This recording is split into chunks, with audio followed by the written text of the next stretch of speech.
So this is a ribbon burner. These are crossfires and a hand torch.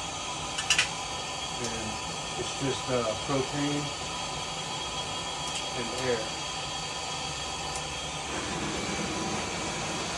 And then this is the ribbon burner. And then all the glass comes in usually 4 or 5 foot sticks, like this. All the glass. Yeah, and they're different colors, different diameters. And the way that it works is the tubes have powder inside of them. Most of the time it looks white, but white could be blue, it could be pink, it could be purple.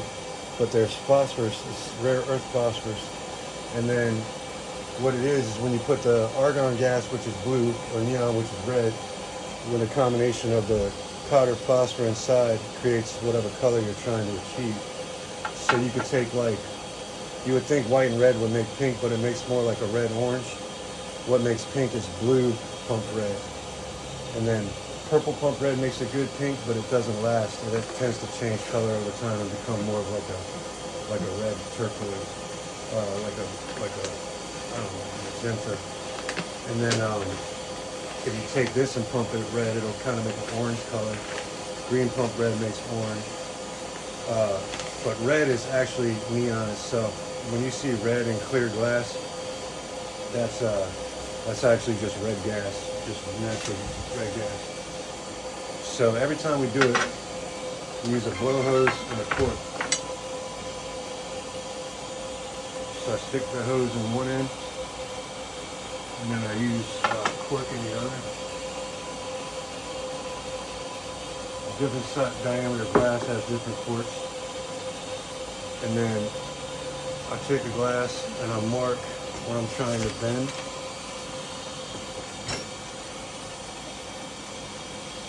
So I make sure that I have enough. I have to pre-plan, like when we get into chicken fingers, the real small ones, I have to pre-plan and bend everything so I don't get caught up in myself. So as you can see, like if I do this, I can't do that part because this will be in the way.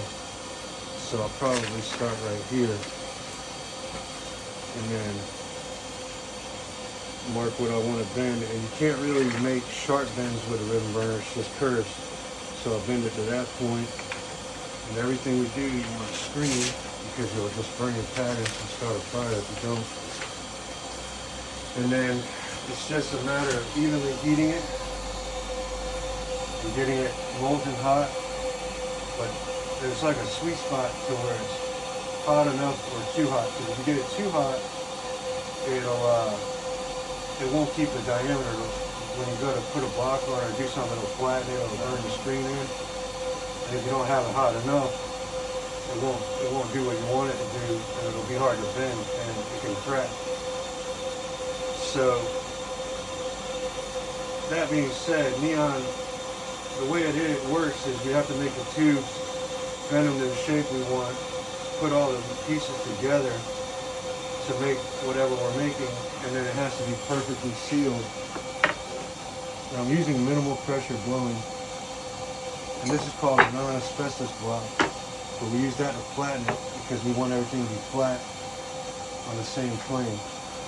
So now I'm gonna bend it this way, so I mark it, and I let it cool a little bit so that I can, because I don't want to heat it too much when it's already hot, because again, you have to keep it uniform. Everything's got to be heated evenly, and every curve and every bend and transition is individually heated. So a lot of labor goes into it. That's another reason why neon is very expensive. It's just the materials cost a lot, and then the labor that goes into it. And it's been done the same way since the 1920s. How long have you been doing it? Since 1997. As soon as I got out of school, I found a sign job. I'm gonna change propane tanks because I think this one's gonna cut out of me. It only takes a second. But as soon as I got out of high school, I got a job at a sign company, and back then there weren't LEDs, so we went to a channel letter sign to repair it, and we used the bucket truck, and we went up and we pulled out a piece of neon, and then I seen all the signs in the shopping center, everything was neon, so that fascinated me that that's how it was done, and I never thought of it, never knew. And then we took it to the neon shop to get it fixed, and they were so adamant about not letting anyone see how it was done. And it was a trade that was passed on through families and generations, and it was very heavily guarded. And I told the guy I was with, I said, man, I want to be neon. He was like, yeah, everybody says that, everybody wants to do it, but it would be impossible for you to learn. And I thought, nah, it makes me want it more.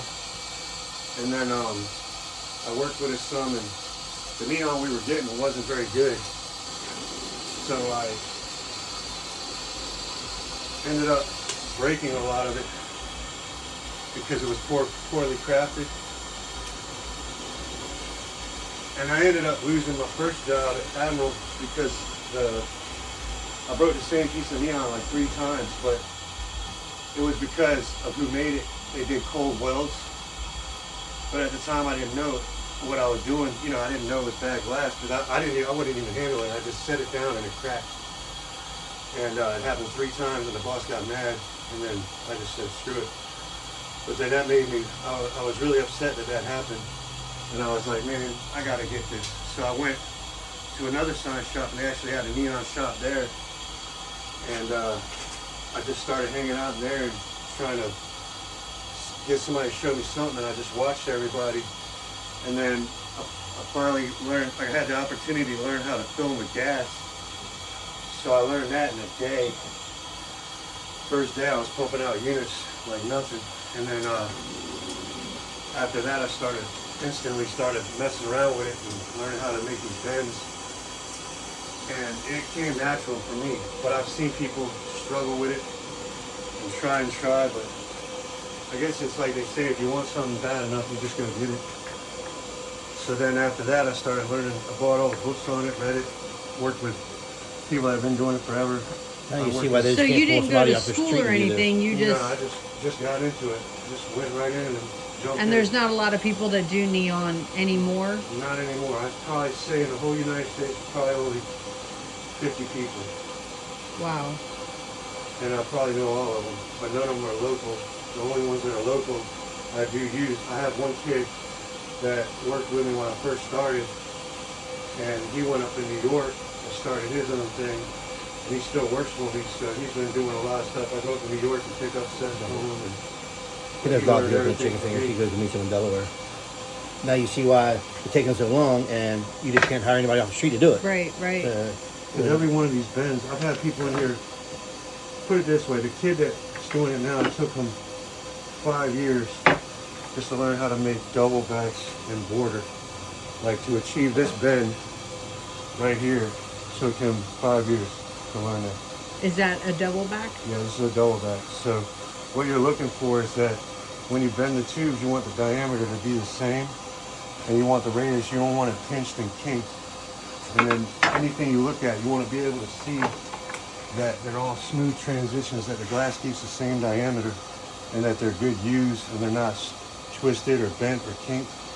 Because when I get stuff from other people, I get stuff like this, and it just like this. Let me see, no, I made that one. I don't know how much here that anybody else did, but when other people do it, a lot of times you get bad bends, and it's like it runs the same way as the principle of pushing water through a garden hose. So if there's a kink in it, it makes the pressure of the gas not work so good, and it makes the transformers work harder. I wish I had something here that Nick made so I could show you. But I have to, anything that I don't make, I have to quality control. And a lot of stuff, I just really cringe when I see other people's work. So all the marks I'm doing on the glass are basically the same. They're a little bit wider than the diameter of the glass. And there's 3 marks, and the center one for a double back is in the center of the bend. So when I make that U bend, it should fall right on the pattern. And then when I bend it, I use gravity. And this is the hardest bend right here. It's the double backs and the transitions. And I just got to heat the glass evenly. And back and forth rhythm and spinning it evenly, because if I get one part hotter than the other, it's just going to create a blowout or a bubble, and it's not going to go right. And if I don't heat it enough, width-wise, then it's going to end up kinked or messed up. And then you have to know the right amount of pressure to use to blow it so it doesn't get too thin or too thick or collapse on you. So now it's getting molten hot. So as you're heating it up and everything, you're blowing in there to make sure it keeps its shape? Yeah, I'm not really blowing hard, but I'm just making sure it doesn't collapse because it wants to just melt together. Oh, wow. You got the double back, then you got the one that's just a straight coming out too. See, that one's a little messed up because I'm being washed. And see, soft glass doesn't really like once you heat it and bend it and it cools, you really can't go back and bend it again. If I stick this back in the fire, it'll crack. So you get one shot. So now I can't make this whole thing in one bend because it's got two different radiuses. So I take the big curve and I'll make that. And then again, I'm gonna constantly flip my pattern and turn it so that I use gravity and everything flows the way I want. And I need a bigger table with more area so you can not run into stuff. So when I have a bunch of junk on the table like I do now, that could be problematic because you'll bump into stuff and mess up. You don't have much of a window to make it do what you want it to do because it's instantly trying to harden up and get cool. Let's see, like just this C has so far 1, 2, 3, 4, 5, 7 different bends. And each one is timing a fire and then making a bend. What I'll do next, I'll do the K. That one's going to be really cool because that one has a weld in it. How long did your longest neon job take? Oh man, I just did a mural for another company in Richmond, and that one was insane. You showed me. whole wall, You yeah. showed me which one you were doing for that one. And then the other one was the Vegas job. Or the one we did. Azusa? The one on 66. Yeah, About Azusa. 66, Yeah. That That one was amazing. amazing watching that pylon come together. That blew me away. That's probably one of my most favorite ones ever. That's probably one of the ones I'm most proud of. And Route 66 is like, I think that's bigger than Vegas. See what I meant about not getting caught up? So, that's why I got the bigger shot, because I figured I'd have more room. And if I have an endless open area on the other side of the table, I won't run into the wall. So now, I want to make this bend, but I can't handle it here because it's hot. So that's another thing, when you're first doing it, when you're learning, you tend to burn yourself a lot and grab it in the wrong places, and it really can hurt you. You can't go just based on the color either. Even just cutting it is hard because I use diamond files, but there's a way to cut it because you want a good edge. You don't want, so you want a good straight edge. You don't want like a crappy, Right. jagged edge. So, and what happened is about 10 years ago, the EPA made them take the lead out of the glass. All the glass used to have lead in it, which made it heat up faster and gave you more of a window of time before it cooled. But for some reason they took the lead out of it, and when they did that, the glass just became harder. And it used to show you, when you used to bend it, you used to be able to see the glass heat up more, and it used to kind of show you what was going on. But now it's not like that. It's completely different, and you just have to get a feel for it.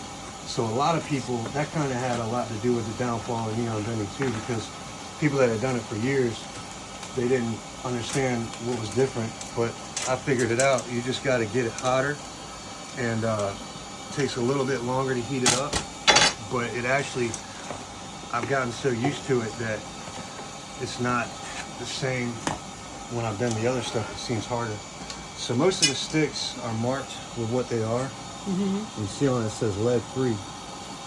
So there's like 3 or 4 different glass manufacturers that we can deal with, and the best one I think is Boltart. They're the most common, but our problem is they won't deal direct, and problem we're having now with supply, and I told Greg this, is that I can't call Voltark and say I need this much of this.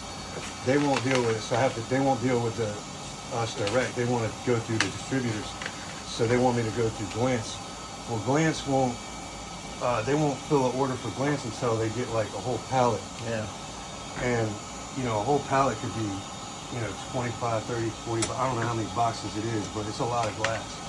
And I've got other companies that'll deal with me direct, but getting it shipped is another problem, because one time we did a job and I had to get some shipped, and I actually got it through Glance. I had them ship it direct from Voltark, and when the 2 boxes arrived, they were $3.50 a box.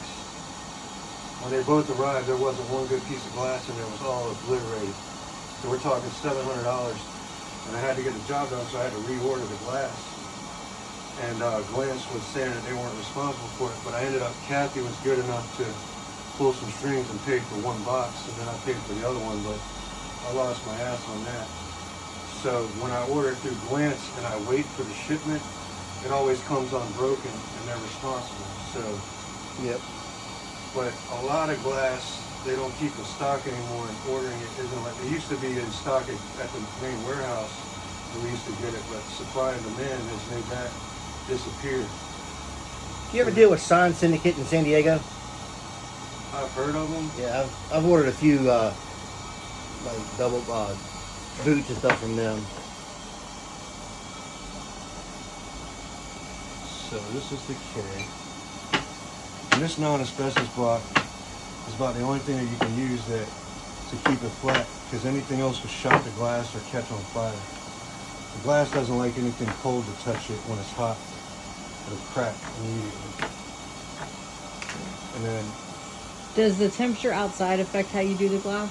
no, not really. What affects it is like when it gets hot in here and I start sweating, if I drip sweat on it, it'll crack instantly. Oh. So I can't, like, I had to buy, just in here, this small room, I've got a 2-ton air conditioner above that dumps air in here, and I've got a 12-ton portable AC. Both of them running, when I'm running in here on a hot day, it'll keep the room about 80 degrees.